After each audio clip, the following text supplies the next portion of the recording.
Hi friends, welcome to Vikram lakhs. So ఎలా ఉన్నారు అందరూ?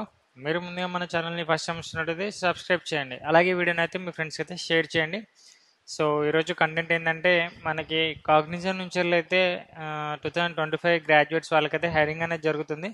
సో సేమ్ రోల్కి 2024 వాళ్ళకైతే హైరింగ్ జరిగింది. సో వాళ్ళకి సంబంధించిన ఫుల్ వీడియో అయితే మన ఛానల్లో ఉంది. మీరు అక్కడ త్రూ అయితే వెళ్ళి ఫుల్ వీడియో అయితే వాచ్ చేయొచ్చు. మీకు ఇక్కడ కింద డిస్క్రిప్షన్లో అయినా లేకుంటే ఇక్కడ లాస్ట్ ఎండ్ స్క్రీన్లో అయితే నేను వీడియోస్ అయితే లింక్స్ ఇవ్వడం జరుగుతుంది. మీరు అక్కడ నుంచి వాచ్ చేయండి. సో ఈ వీడియోని అయితే 2025 వాళ్ళకైతే హెల్ప్ఫుల్ అవుతుంది. సో మీ ఫ్రెండ్స్ ఎవరైనా ఉంటే వాళ్ళకైతే షేర్ చేయండి, అలాగే సబ్స్క్రైబ్ అయితే చేయండి. సో ఎలాంటి డౌట్స్ ఉన్నా కూడా కింద కామెంట్ సెక్షన్లో కామెంట్ చేయండి. సో దీని గురించి పూర్తిగా వీడియోలో డిస్కస్ చేద్దాం. మీన్స్ ఎవరెవరు ఎలిజిబుల్ ఉన్నాడు అండ్ ఎలాంటి టెక్నికల్ స్కిల్స్ ఉండాలి అండ్ అప్లికేషన్ ప్రాసెస్ ఏంటి అండ్ నెక్స్ట్ ఇంటర్వ్యూస్ ఎలా ఉంటాయి అంతా కూడా డిస్కస్ చేద్దాం.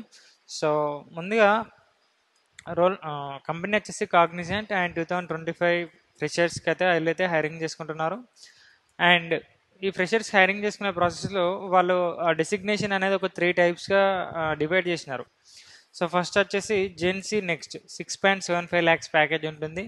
నెక్స్ట్ది జెన్సీ ప్రో 5.4 ల్యాక్స్ ప్యాకేజ్ అనేది ఉంటుంది.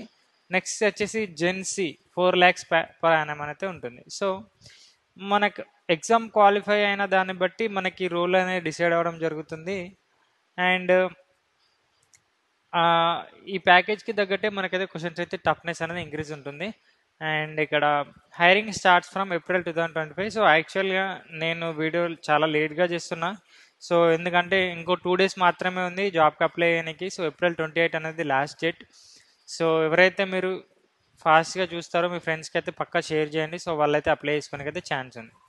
సో ఇక్కడ దీనికి సంబంధించిన డాక్యుమెంట్ లింక్ కూడా మీకు కింద ఇస్తా, మీరు ఏమైనా అవసరం ఉంటే కూడా చూసుకోండి. సో వై కాగ్నిజెంట్లో చేయడం వల్ల ఏమేమి బెనిఫిట్స్ ఉంటాయంటే హైయర్ ఎడ్యుకేషన్ స్పాన్సర్డ్ అనేది వీళ్ళు ఇవ్వడం జరుగుతుంది. అండ్ డిజిటల్ హోనర్స్ ప్రోగ్రామ్ అనేది వీళ్ళు ఏమంటారు ఫెసిలిటీ అనేది ఉంది ఇక్కడ. నెక్స్ట్ బాండ్స్ అనేది లేవు. సో వాళ్ళైతే ఎలాంటి బాండ్ లేదు. మీరు జాబ్ 1 మంత్ చేస్తారా 2 మంత్ చేస్తారా దాని మీద తర్వాత మీరు రిజైన్ చేస్తారా అనేది మ్యాక్సిమం నోటీస్ పీరియడ్ అయితే ఉంటుంది. నోటీస్ పీరియడ్ తర్వాత వాళ్ళైతే రిజిగ్నేషన్కి అయితే ఛాన్స్ ఉంది. సో హైరింగ్ ప్రాసెస్ ఎలా ఉంటుందో ఒకసారి చూద్దాం. ఇక్కడ టెంటేటివ్ టైమ్ లైన్స్ అని పెట్టారు. సో ఇక్కడ మెన్షన్ చేసిన డేట్స్ అన్నీ ఇవే ప్రాపర్గా ఉంటుందని కాదు, బట్ ఈ డేట్స్లో వాళ్ళైతే మనకి ప్రాసెస్ని చేయడానికైతే వాళ్ళు ట్రై చేస్తారు.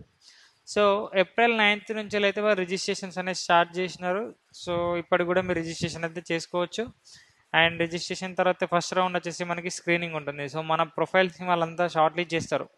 సో మన రెజ్యూమ్ షార్ట్ లిస్టింగ్ అనేది జరుగుతుంది. ఇక్కడ proper resume and with matching to the job description అనేది ఉండాలి. సో అప్పుడు మన రెజ్యూమ్ షార్ట్ లిస్ట్ అయితే నెక్స్ట్ ప్రాసెస్కి అయితే మీన్స్ ఎగ్జామ్ కమ్యూనికేషన్ అసెస్మెంట్కి అయితే మనం వెళ్ళడం జరుగుతుంది. సో రౌండ్ 1 వచ్చేసి కమ్యూనికేషన్ అసెస్మెంట్, అది ఏప్రిల్ 17th నుంచి వెళ్ళి స్టార్ట్ అయింది. సో మనకి ఏప్రిల్ 17th అయిపోయింది, మనకి ఇప్పుడు వస్తుందా రాదా అని కాదు. ఇప్పుడు అప్లై చేస్తే మీరు షార్ట్ లిస్ట్ అయితే ఇప్పుడు కూడా ఎగ్జామ్ అసెస్మెంట్ అనేది కమ్యూనికేషన్ అసెస్మెంట్ అనేది రావడం జరుగుతుంది. సో నెక్స్ట్ రౌండ్ 1లో మీరు ఒకవేళ క్వాలిఫై అయితే, సో మీన్స్ కమ్యూనికేషన్ అసెస్మెంట్ మీరు క్లియర్ అయితే రౌండ్ 2 అనేది ఉంటుంది. సో రౌండ్ 1 కూడా ఆన్లైనే, రౌండ్ 2 కూడా ఆన్లైనే. సో మనం దేనికి కూడా ఆఫీస్కి వెళ్ళాల్సిన అవసరం లేదు. నెక్స్ట్ రౌండ్ 2లో యాప్టిట్యూడ్ టెస్ట్ ఉంటుంది, టెక్నికల్ అసెస్మెంట్ ఉంటుంది. సో యాప్టిట్యూడ్ టెస్ట్ ఏప్రిల్ 21 నుంచి వెళ్ళి స్టార్ట్ అయింది. అండ్ ఒకవేళ యాప్టిట్యూడ్ టెస్ట్ క్లియర్ అయితే నెక్స్ట్ 22 రోజు టెక్నికల్ అసెస్మెంట్ లింక్ అయితే రావడం జరుగుతుంది. సో అది కూడా ఏప్రిల్ 22 రోజు వచ్చింది. సో ఇక్కడ మెన్షన్ చేసిన డేట్స్ అనేది ఎవరైతే అక్కడ ఏప్రిల్ 9th రోజు రిజిస్ట్రేషన్ అయినారో వాళ్ళకి. సో మనం ఎంత లేట్ అప్లై చేస్తే మన ప్రాసెస్ కూడా అంతే లేట్ అవ్వడం జరుగుతుంది. సో సెకండ్ రౌండ్లో క్వాలిఫై అయినారు. సో యాప్టిట్యూడ్ టెస్ట్ క్లియర్ అయినారు, టెక్నికల్ అసెస్మెంట్ క్లియర్ అయినారు. నెక్స్ట్ వచ్చేసి మీకు టెక్నికల్ ఇంటర్వ్యూ అనేది ఉండడం జరుగుతుంది. అది ఇక్కడ all short listed candidates will be notified on the hiring category for interview. So short listed క్యాండిడేట్ని వాళ్ళ ఏ కేటగిరీలో అయితే షార్ట్ లిస్ట్ అవుతారో, మీన్స్ ఇక్కడ జెన్సీ ప్రో ఇలా ఉన్నాయి కదా, వాటిలో దానికి తగ్గట్టు వాళ్ళకి ఇంటర్వ్యూ మెయిల్స్ అయితే రావడం జరుగుతుంది. సో ఈ రౌండ్ అయిపోయిన తర్వాత మనకి థర్డ్ రౌండ్ వచ్చేసి ఇన్ పర్సన్ ఇంటర్వ్యూ వచ్చేసి అది ఆఫీస్లో జరుగుతుంది. టెక్నికల్ ఇంటర్వ్యూ ఉంటుంది. జెన్సీ ప్రోనా, జెన్సీ నెక్స్ట్. సో మీన్స్ వీటిలో ఏదైనా షార్ట్ లిస్ట్ అయినా సో వాటికి సంబంధించిన ఇంటర్వ్యూ అయితే ఆఫీస్లో జరగడం జరుగుతుంది. అది ఎప్పుడు మే ఆన్వర్డ్స్ అని పెట్టారు. సో ఇదంతా ప్రాపర్ డేట్స్గా మనం ఫాలో అయితే మనకు మేలే జరుగుతుంది. మనం ప్రాపర్గా ఇప్పుడే లేట్ అప్లై చేస్తే మనకు నెక్స్ట్ ఇంకా డేట్స్ అయితే ముందటికోవడం జరుగుతుంది. సో ఇది క్లియర్ అయితే మనకి letter of intent, so means offer letter అయితే రావడం జరుగుతుంది. It is mandatory appear the communication aptitude technical assessment to eligible for the interview. So ఇవన్నీ క్లియర్ అయితేనే మనకి ఇంటర్వ్యూ అయితే రావడం జరుగుతుంది. సో దీనికి ఎవరెవరు ఎలిజిబుల్ ఉన్నారు? 2025 బ్యాచే ఉండాలి, బీటెక్ చేసి ఉండాలి, ఎంటెక్ ఉన్నా ఏం కాదు, ఎలిజిబులే. And students process consistent academic record 60% అయితే ప్రతి ఇంటర్లో డిప్లొమాలో ఇస్తే డిప్లొమాలో మన అకాడమిక్స్లో 60% ఉండాలి. సో ఇక్కడ వాళ్ళు పెట్టినారు rounding off 59.9 is also not allowed. So 59.9 ఉన్న వాళ్ళైతే నాట్ అలౌడ్, 60% ఉన్న వాళ్ళే అప్లై చేయండి. Next, student with standing arrears are not eligible. So backlogs ఉంటే మాత్రం not eligible.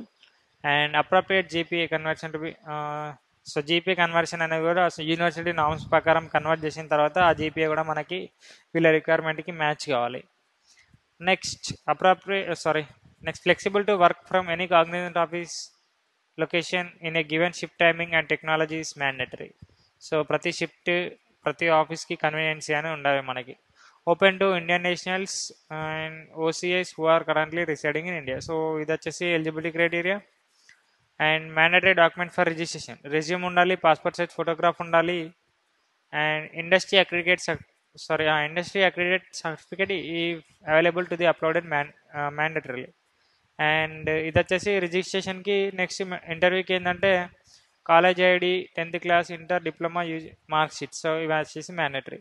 And passport and pan card అది జాయినింగ్కి మ్యాండేటరీ. సో ఇక్కడ అంతా కూడా ఏ స్కిల్స్ రావాల్సిందో అదంతా ఉంది. క్లస్టర్ 1లో Java, SQL, HTML, CSS, cluster 2 cloud fundamentals, and cluster 3లో SQL, HTML, CSS, JavaScripts. So ఇక్కడ మెన్షన్ చేసినట్టయితే మనకి ఎగ్జామ్లో క్వశ్చన్స్ అయితే రావడం జరుగుతుంది. సో ఇది వచ్చేసి పూర్తి application process and eligibility criteria. So ఇప్పటి వరకు మీరు ఫస్ట్ టైం మన ఛానల్ని చూస్తే సబ్స్క్రైబ్ చేయండి. అలాగే ఈ యూస్ఫుల్ కంటెంట్ అనిపిస్తే మీ ఫ్రెండ్స్కి అయితే 2025 పాస్ అవుట్ ఉన్నారో వాళ్ళకైతే ఈ రీల్ అయితే ఈ వీడియోని అయితే పంపించండి. So thank you friends, all the best for your future. Thank you very much. Keep supporting my channel. Thank you.